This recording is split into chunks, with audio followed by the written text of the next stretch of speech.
কেমন আছেন? ভালো ওয়ালাইকুম আছেন? আসসালাম রহমতুল্লাহ বরকাতুহু। ইয়া কাল্লান, জি আলহামদুলিল্লাহ। জি, প্রশ্ন। আমি সৌদি আরব থেকে বলছি স্যার। মাশাআল্লাহ, বলেন প্রশ্ন। জি, আমি দেশে গিয়েছিলাম এই সেই 2 সপ্তাহ হলো। দেখ, দেশে আমাদের ওই মসজিদে ইমাম সাহেব ওই নবী সাল্লামের ওসিলা করে ওই দোয়া চাইছিল, এর জন্য কি নামাজ পড়া যাবে?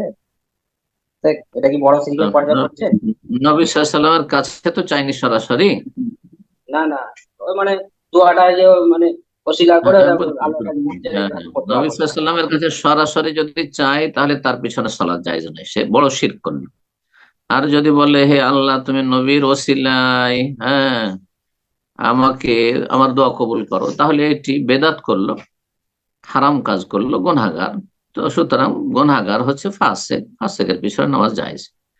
যেমন কারো টাকনা নিচে যদি কাপড় থাকে, দাড়ি না থাকে, অথবা সিগারেট খায়, হ্যাঁ, জর্দা খায়, তার পিছনে নামাজ জায়েজ আছে। ঠিক ওই রকমই যেই ব্যক্তি নবীর ওসিলায় দোয়া করবে সে বেদাতি, বেদাতির পিছনে বেদাতি, কিন্তু বড় বড় কুফরি, বড় শিরক করলো না।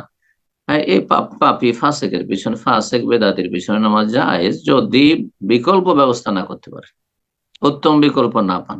কারণ মসজিদ তাদের, সুতরাং ইমাম তাদের, আপনাকে সেখানে নামাজ পড়তে বাধ্যতামূলক। কিন্তু যদি সরানো সম্ভব হয় বিনা ফিতনায়, কোনো কলহ হবে না, দায়িত্বশীলদেরকে বলে আর তাদের সংশোধন করে, আকীদা সংশোধন করে সরানো সম্ভব হয়ে যায়, তাহলে বেদাতি ইমামের পিছনে নামাজ পড়া তখন জায়েজ নয়। বারাকাল্লাহ।